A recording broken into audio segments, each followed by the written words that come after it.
Hello friends, good evening friends. आज हम लोग फिर से क्लास के लिए फाइनली आ गए। तो हमारा ये चैप्टर मोस्ट इंपॉर्टेंट भी है जो कि पूछा हुआ है 22, 23 एंड 24 का पूछा हुआ क्वेश्चन है। तो हमारा पहला क्वेश्चन है, भारतीय संविधान की 7वीं अनुसूची का संघ सूची के अंतर्गत नहीं आता है। नशीली शराब, डाक और तार, राज्यों के लेखाओं की संपरीक्षा, बैंकिंग। तो इसमें का कौन नहीं आता है? तो इसमें का नशीली शराब नहीं आता है। सो हमारा करेक्ट आंसर होगा नशीली शराब। डाक तार आता है, राज्यों के लेखाओं की परीक्षा ये भी आता है, बैंकिंग ये भी आता है। तो फ्रेंड्स, हमारा दूसरा क्वेश्चन है, भारत में दहेज प्रतिषेध अधिनियम किस वर्ष पारित किया गया था? 1973 में, 1982 में, 1961 में या 1954 में? तो इसका करेक्ट आंसर 1961 में हो जाएगा। इसका करेक्ट आंसर 1961 में हो जाएगा। 1961 में भारत में दहेज प्रतिषेध अधिनियम पारित हुआ था। और तो फ्रेंड्स, हमारा तीसरा क्वेश्चन है, 2011 की जनगणना के अनुसार 2001 से 2011 तक भारत की जनसंख्या में कितनी वार्षिक वृद्धि की दर बढ़ी है?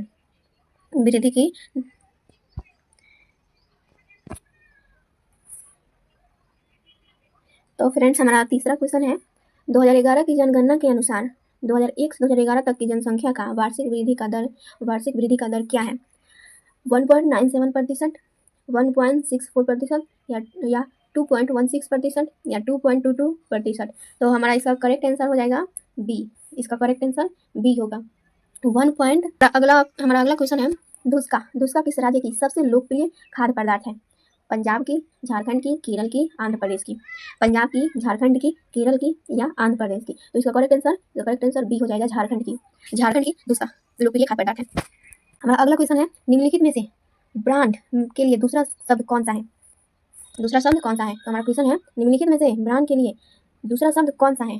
बिंग क्रंच, खगोल विज्ञान, कॉस्मॉस, सुपरनोवा? तो हमारा करेक्ट आंसर होगा ऑप्शन नंबर सी, कॉस्मॉस। इसमें बोला क्या है, निम्नलिखित में से। हमारा अगला क्वेश्चन है, निम्नलिखित में से किस तारामंडल को शिकारी भी कहा जाता है? निम्नलिखित में से किस तारामंडल को शिकारी भी कहा जाता है? कैसियोपिया, लियो मेजर, सप्तर्षि या ओरायन? तो इसका करेक्ट आंसर हो जाएगा ओरायन। इसमें कहा गया है, निम्नलिखित में से किस तारामंडल को शिकारी भी कहा जाता है? तो ओरायन को शिकारी भी कहा जाता है। हम आपको बता दें कि ओरायन एक विख्यात तारामंडल है जिसे हम सर्दियों में मध्य रात्रि में देख सकते हैं। यह प्रकाश में सर्वाधिक भव्य तारामंडलों में गिना जाता है। इसमें 7 अथवा 8 चमकीले तारा है।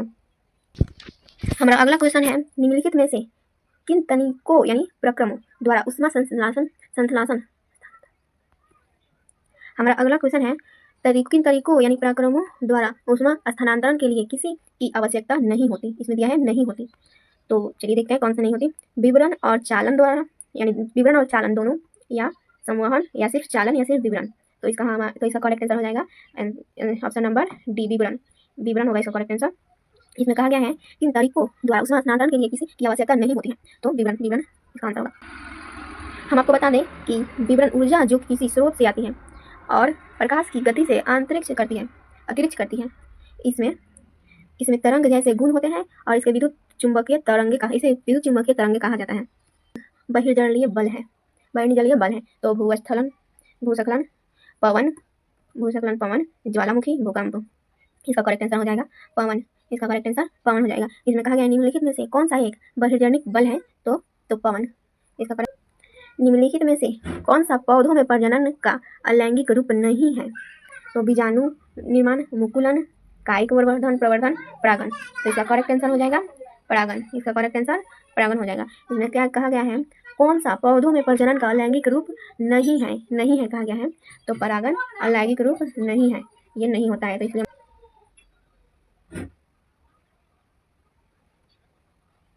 अगला हमारा क्वेश्चन है, अहमदाबाद में पहली सूती कपड़ा मिल का बात किया गया है। अहमदाबाद में सूती कपड़ा मिल किस वर्ष शुरू हुई थी? तो किस वर्ष शुरू हुई थी? तो 1854 में, 1861 में, 1851 में, 1867 में? तो इसका करेक्ट आंसर क्या होगा? 1861 में करेक्ट आंसर इसका होगा। अगला हमारा